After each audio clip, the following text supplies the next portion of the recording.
Le JT Foot Mercato avec Parions Sport en ligne. Avec notre partenaire Parions Sport en ligne, Foot Mercato vous offre 10 € sans dépôt avec le code FM10 et jusqu'à 100 € de bonus en vous inscrivant via le lien à retrouver en commentaire épinglé. Salut tout le monde et bienvenue pour le dernier JT Foot Mercato de la semaine. Et on démarre direct en Angleterre avec un clash qui fait parler. Virgil van Dijk n'a pas mâché ses mots face à Michael Owen mercredi soir après la victoire de Liverpool contre Everton 1-0. Alors que l'ancien attaquant des Reds soulignait en plateau une saison avec un goût amer, malgré une probable victoire en Première Ligue, le capitaine de Liverpool a sèchement remis les pendules à l'heure. Donc vous suggérez que la saison ne sera plus spéciale? Eh bien je pense que nous devons changer un peu ce récit. Nous nous battons pour le plus grand prix de la saison. Nous avons travaillé si dur pour cela, 20 équipes travaillent dur pour être en tête de la Première Ligue, a-t-il déclaré, rappelant au passage que personne ne s'attendait à voir Liverpool aussi haut après le départ de Klopp. On enchaîne avec une grosse décision du coach de Leicester, Ruud van Nistelrooy. Après une défaite 2-0 contre Manchester City, l'entraîneur néerlandais avait écarté Harry Winks du groupe pour le match en raison d'un conflit lié à ses conditions d'entraînement. Winks aurait refusé de modifier son trajet quotidien de près de 160 km pour participer à des sessions d'entraînement intensifiées demandées par son coach. Un conflit qui survient dans un contexte difficile pour les Foxes, 19e de Première Ligue après une nouvelle défaite face aux champions en titre. L'absence de Winks lors du match contre City semble être un message clair, aucun passe-droit, même pour les cadres. Mais ce n'est pas tout en Angleterre, Manchester City a fait de nouvelles accusations contre la Première Ligue. Le club dénonce une modification des règles qui favoriserait des clubs rivaux comme Arsenal, Brighton ou Leicester, qui auraient bénéficié de prêts massifs de leurs propriétaires. City estime que cela fausse la concurrence et conteste la façon dont ces prêts ont été traités, demandant une évaluation plus objective. Les Citizens attendent désormais la décision du tribunal. Affaire à suivre. Du côté du Brésil, une rumeur intéressante circule. José Mourinho pourrait-il devenir le prochain sélectionneur de la Seleção? Selon Globo, son nom figure désormais sur la liste des candidats, aux côtés de Jorge Jesus, Abel Ferreira et Carlo Ancelotti. Bien que ce dernier reste un rêve difficilement atteignable à cause de son contrat avec le Real Madrid. Mourinho, lui, pourrait être une option de plus en plus crédible, surtout si la CBF veut un entraîneur rapidement disponible pour les matchs de qualification en juin. Reste à savoir si Mourinho sera prêt à quitter Istanbul, où il est à nouveau au cœur des polémiques, pour relever l'un des plus grands défis de sa carrière. Direction l'Espagne où Hansi Flick, qui fait un excellent travail avec le FC Barcelone depuis son arrivée, pourrait bientôt voir son projet récompensé. Le club a donné son feu vert à la construction d'une résidence pour les joueurs, inspirée des modèles du PSG ou de la sélection espagnole, pour optimiser leur préparation et leur repos avant et après les matchs. Aucune date de lancement n'a été fixée, mais cette décision semble montrer que Flick se voit rester encore quelques saisons en Catalogne. Et il n'est pas le seul, son président Joan Laporta l'a couvert de louanges lors de son discours. Merci Hansi Flick pour votre implication constante, pour votre compréhension croissante du Barça et pour votre volonté de participer à un événement comme celui-ci. Je tiens à vous dire que vous faites un travail incroyable, notamment grâce à votre façon de gérer l'équipe. Les supporters catalans doivent sûrement être du même avis.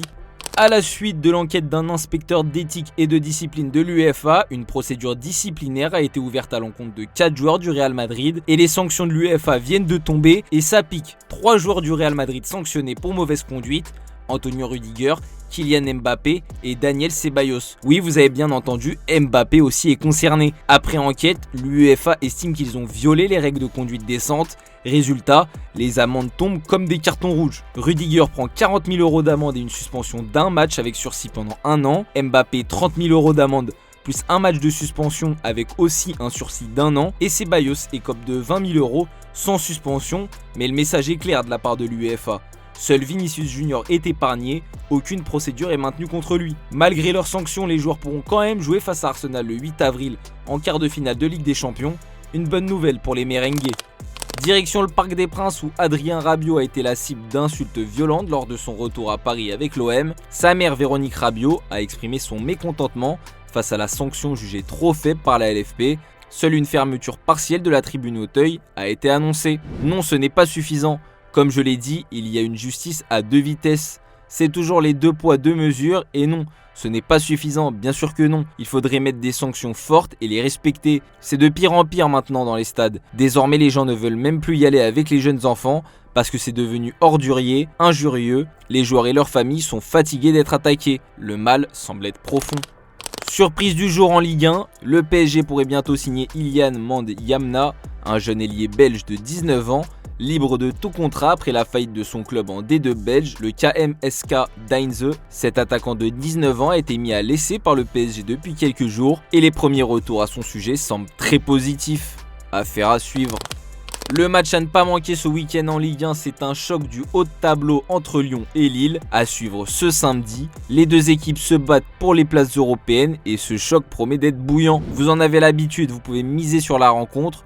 Parions en sport en ligne et le JT Foot Mercato vous offrent 10 € sans dépôt avec le code FM10 et jusqu'à 100 € de bonus en vous inscrivant sur le lien à retrouver en commentaire épinglé. Côté pronostic, la rédac voit un match serré, Stéphane voit une victoire lyonnaise 2-1 tout comme Alexandre et Valentin lui voit un match nul de partout. Petit pari fun, Thiago Almada buteur coté à 4,50.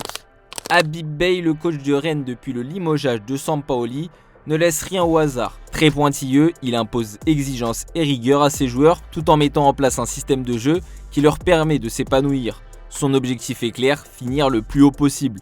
Pour lui, voir Rennes jouer le maintien est une anomalie qu'il compte corriger au plus vite. Cependant, le chemin reste semé d'embûches, notamment au niveau de la solidité défensive, de l'agressivité et de l'aspect offensif, comme l'ont montré les récentes défaites. Beye ne le cache pas. C'est la marge de progression de cette équipe. Sur les temps forts, on doit être capable de valider. Face à Lens, on doit rentrer à la mi-temps avec au moins un but d'avance. Par moment, on est lent, on manque de percussion, de vitesse, de poids. Il faut qu'on travaille avec les joueurs qu'on a aujourd'hui. Cette fin de saison sera cruciale, déterminante pour l'avenir de l'entraîneur. En cas de maintien, Beye pourrait prolonger son contrat d'1 année. Et à Rennes, tout semble aller dans ce sens. Le club, satisfait de son travail, se projette déjà avec lui pour la saison prochaine.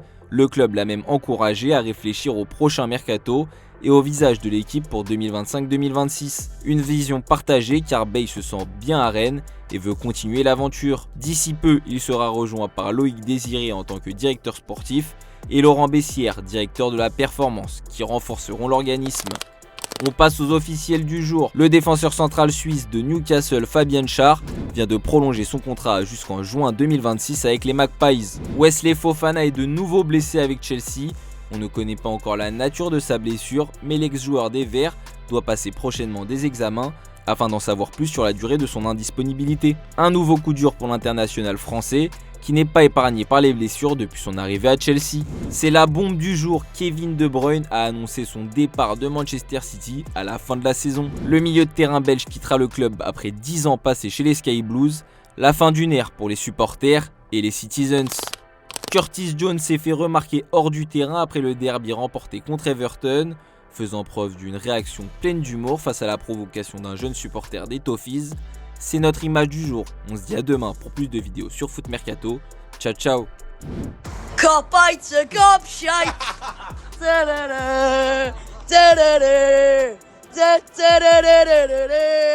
Ah, shut up, lad, you little minka. Cop out, cop shite. Da-da-da, da-da-da.